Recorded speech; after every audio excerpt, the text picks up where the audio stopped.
सरकार खुद स्वीकार करती है स्कीम ठीक नहीं है, तभी वो अपनी अपनी सरकारों से कह रहे हैं कि अग्निवीर वाले जो लौट करके आएंगे उन्हें कोटा दीजिए, आप नौकरी दीजिए। सभापति महोदय, मैं बैठ जाता हूं, आप खड़े होकर के कह दीजिए अग्निवीर व्यवस्था अच्छी है। मैं एक बात और कहता हूं, अखिलेश यादव जी सुन ले, अग्निवीर में 100% एम्प्लॉयमेंट की गारंटी है और रहेगी। अगर ये जो बात आप कह रहे हो, तो आपको जरूरत क्यों पड़ रही कि आपको उत्तर प्रदेश में और प्रदेशों में कोटा देना पड़ रहा है 10%? कभी गए हो उस मिलिट्री स्कूल में? मैं खुद मिलिट्री स्कूल का पढ़ा हूं, और आप परमवीर चक्र की बात कर रहे हो, तो हम भी तमाम नाम गिना सकते हैं। माननीय सदस्यों से मैं आग्रह कर रही हूं, आपस में चर्चा न करें। मैं 1 मिनट से भी कम, मैं आपके सामने कहना चाहता हूं, ये तो केवल मिलिट्री स्कूल गए हैं। मैं आज भी टेरिटोरियल आर्मी के 124 रेजिमेंट में कैप्टन के रैंक पे अपनी सेवाएं दे रहा हूं। अखिलेश जी केवल ज्ञान मत बांटिए, राहुल गांधी जी के साथ बैठकर अब वहां बुलाने का झूठ बोलने की आपको आदत पड़ गई। प्लीज बैठिए। शायद मंत्री जी नहीं रहे, इसलिए तकलीफ परेशानी ज्यादा है। और आप अरे हमारा दर्द नहीं समझोगे, हम आपका दर्द चेहरे से पढ़ते हैं। क्या ये स्कीम नौजवान को पक्की नौकरी दिलाएगी? क्या इन स्कीम से 5,000 रुपए देकर के आप नौजवान का भविष्य बनाना चाहते हैं? आप क्या दे रहे हैं आप? और मुझे तो ये लगता है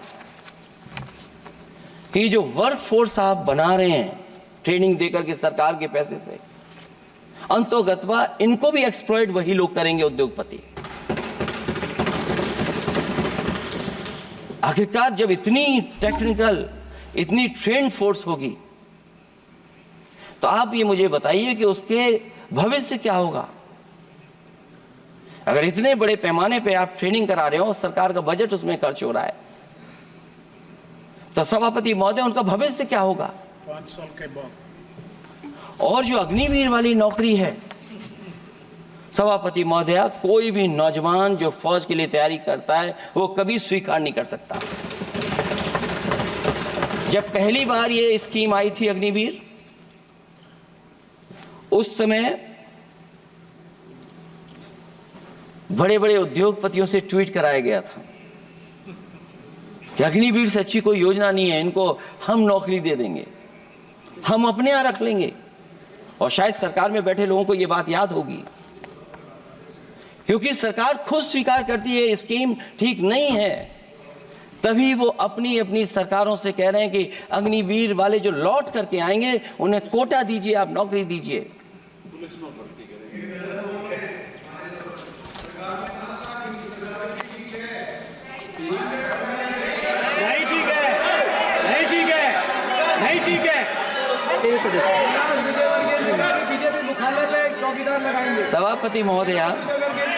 सभापति महोदय, मैं बैठ जाता हूं, आप खड़े होकर के कह दीजिए अग्निवीर व्यवस्था अच्छी है। मैं इस सभा में खड़े होकर कहता हूं, उस राज्य से तो हिमाचल प्रदेश से, जिसने पहला परमवीर चक्र विजेता मेजर सोमनाथ शर्मा दिए। कारगिल के युद्ध में सबसे ज्यादा शहीद होने वाले हिमाचल प्रदेश के वीर नौजवान थे। 4 परमवीर चक्र विजेता हुए, उसमें से 2 कैप्टन विक्रम बत्रा और सूबेदार संजय कुमार हिमाचल प्रदेश से हुए। और मैं कहता हूं, जी हां, जो लंबे समय से मांग थी 1 रैंक 1 पेंशन की, किसी सरकार ने पूरी नहीं की, वो नरेंद्र मोदी जी की सरकार ने यहां पर पूरी की है। और मैं एक बात और कहता हूं, अखिलेश यादव जी सुन ले, अग्निवीर में 100% एम्प्लॉयमेंट की गारंटी है और रहेगी। माननीय सदस्य साहब अपनी बात। सभापति महोदय, जो मैंने बहुत छोटा सवाल पूछा था, मैं दूसरी बात कहता हूं।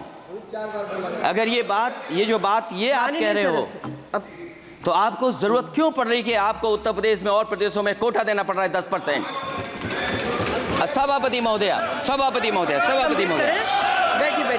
सभापति महोदय, जहां तक परमवीर, रुक जाइए।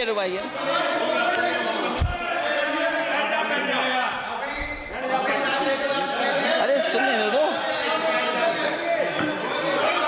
माननीय सदस्य, आप अपनी सभापति महोदय, चेल जानते हैं आप कहाँ हैं? चेल जानते हैं आप कहाँ हैं?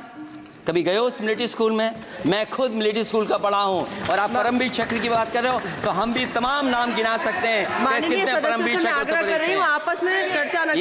ये सभापति महोदया, ये सभापति महोदया जी जी 1 मिनट से भी कम, मैं आपके सामने कहना चाहता हूं, ये तो केवल मिलिट्री स्कूल गए हैं। मैं आज भी टेरिटोरियल आर्मी के 124 रेजिमेंट में कैप्टन के रैंक पे अपनी सेवाएं दे रहा हूं। अखिलेश जी केवल ज्ञान मत बांटिए, राहुल गांधी जी के साथ बैठकर अब वाहे बुलाने का झूठ बोलने की आपको आदत पड़ गई। प्लीज बैठिए, प्लीज। माननीय सदस्य से मैं आग्रह कर रही हूँ आप अपनी बजट पर चर्चा करें। सभापति महोदया, आपका समय भी पूरा हो गया है, मैं प्लीज कंप्लीट करिए। सभापति महोदय, मैं इसलिए नहीं कह रहा, मैं क्या बात कहना चाहता हूँ, शायद मंत्री जी नहीं रहे इसलिए तकलीफ परेशानी ज़्यादा है। और आप अरे हमारा दर्द नहीं समझोगे, हम आपका दर्द चेहरे से पढ़ते हैं। अच्छा दर्द मैं बताता हूँ, माननीय सदस्यों से मैं आग्रह कर रही हूँ सभापति महोदया, दर्द मैं बताता हूँ, बजट पर चर्चा करिए। प्लीज बजट पर सभापति जी, दर्द मैं बताता हूँ। देखिए दर्द बात पहुंचेगी कि नहीं पहुंचेगी। सभापति महोदया, उत्तर प्रदेश से जब से हारे हैं तब से कोई नमस्कार नहीं कर रहा है। तकलीफ वो है आपको। कंप्लीट करिए। वो वीडियो हमने देखा है कि कोई किसी को नमस्कार नहीं कर रहा है, कोई किसी को देख नहीं रहा है। चलिए धन्यवाद माननीय। और जो अपने आप को बहुत ताकतवर कहते थे आप अपने आप को, जिसने हराया उसको नहीं ये हटा पा रहे हैं। अब बात समझ में नहीं आई ना? माननीय जिसने हराया उसको नहीं हटा पा रहे।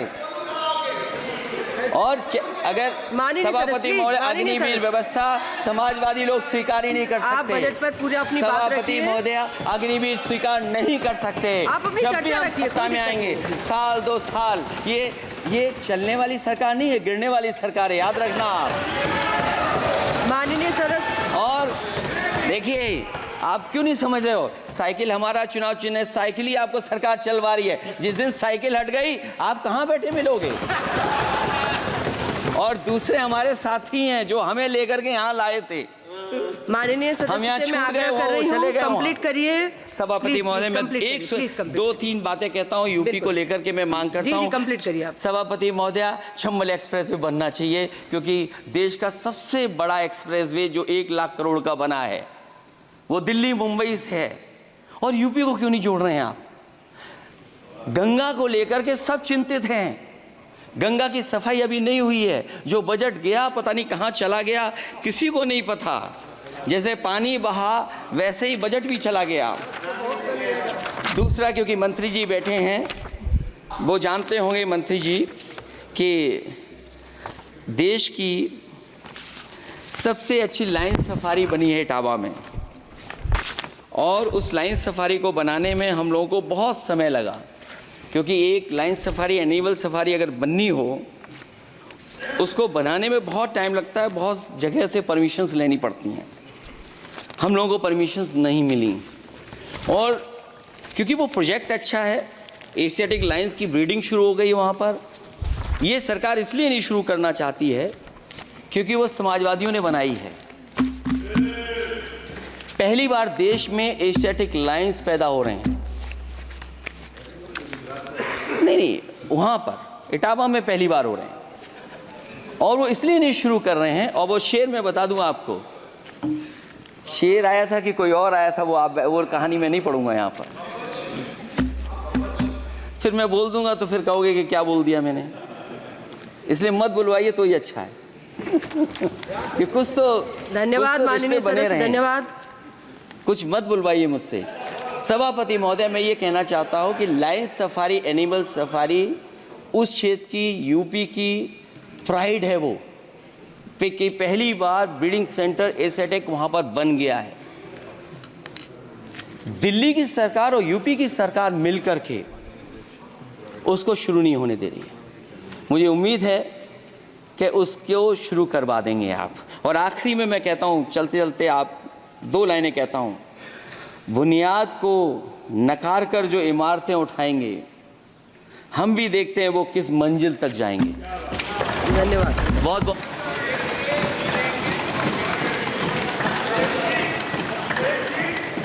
अखिलेश जी, कुछ ज्ञान माननीय विपक्ष के नेता को भी दे दीजिए। आपने अच्छा भाषण दिया, उनको भी सिखा दीजिए। हालांकि अयोध्या को मैंने कहा हम काम नहीं रोक रहे हैं, लेकिन सभापति महोदय मैं कहना चाहता हूं इन लोगों का कौन टाउन प्लानर है, कौन आर्किटेक्ट है, मैं नहीं जानता हूं, लेकिन ये जब सरकार से चले जाएंगे तो विश्व की सबसे बढ़िया नगरी अगर कोई बन करके दिखाएंगे तो वो अयोध्या नगरी होगी। माननीय सदस्य क्योंकि इससे बड़ा सम्मान और कोई नहीं हो सकता।